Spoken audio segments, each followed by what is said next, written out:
Hello guys. So this is the second revision, or the first revision on the TIC-TAC-TOE board. And I'm just using a chisel. I'm cutting it free.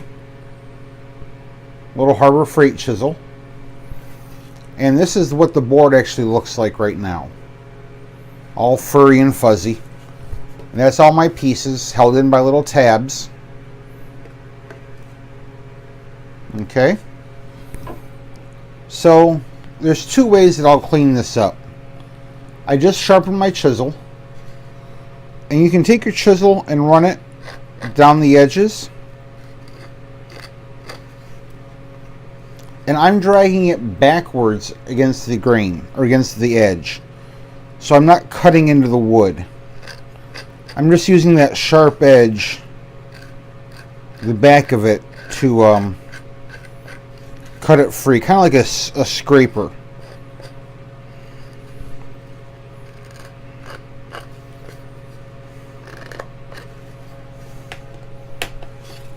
So you can see where I've gotten it scraped down here,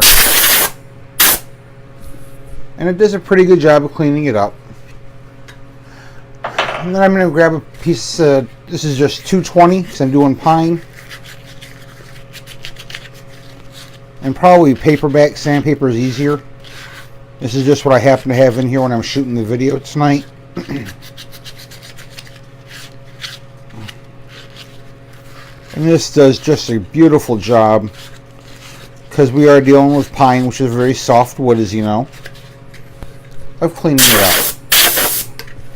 So you can see on here where I've sanded, where I haven't. And obviously this is going to take a lot of sanding. I probably got half hour, 45 minutes of sanding to do on this, and cleaning it up after it comes off the CNC. As much as I wish I got a finished, no hassle product off the CNC machine, we just don't get that. There's still a lot of hand work to be done to clean stuff up. If I wasn't shooting a video, I'd probably take this right out to the disc sander and disc sand these little nubs and stuff off. Tends to work a little bit better, and I may, because my chisel's getting dull.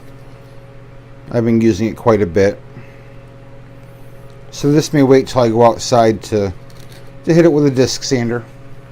But I do have a couple of pieces that I cut free from that other board. This circle, and it fits very nicely in there.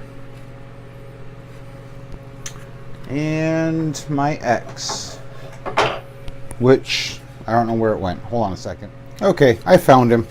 He ran away and jumped on the floor. So the X's and the O's fit. So we're pretty happy. I think we're gonna make up a bunch of these for the Makers Fair and take them with us. So it works. Woohoo! If I wasn't using this template and I wanted to do this, honestly, I'd just go grab a X and O font off of my software and do it with that.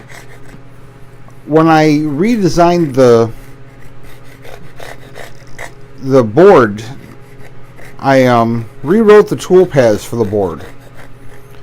And what I did was, the first recess, the one out here, I wrote two paths for it because it was two passes.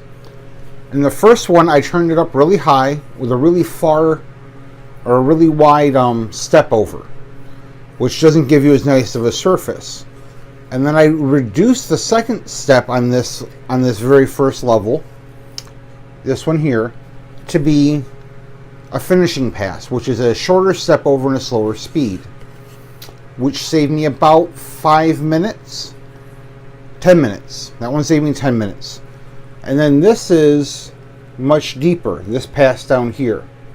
So I did the same thing, and I stopped at 1 millimeter above the bottom, and I ran the roughing or the first passes at a higher speed with a larger step over, and then I came back in with a slower speed at the finishing, at the last pass on each step. No, I do not think that I am the first one to come up with this. I just hadn't heard anyone else suggest the idea. Basically what I did was I wrote my own finishing and roughing passes like we would use for a 3D project. I was working on designing some 3D models while I was cutting this, and it kind of occurred to me that while there's no real roughing pass and finishing pass for doing pockets like I am, there's no reason I couldn't write my own finishing and roughing passes into this project. So that's basically what I did, was use the same technology, the same philosophy and theory that they used for roughing and finishing passes, and applied it to this, which worked really, really well for me. So have fun, guys. Give this one a try. Real quick, real simple project, and the kids will love it. Have a good day.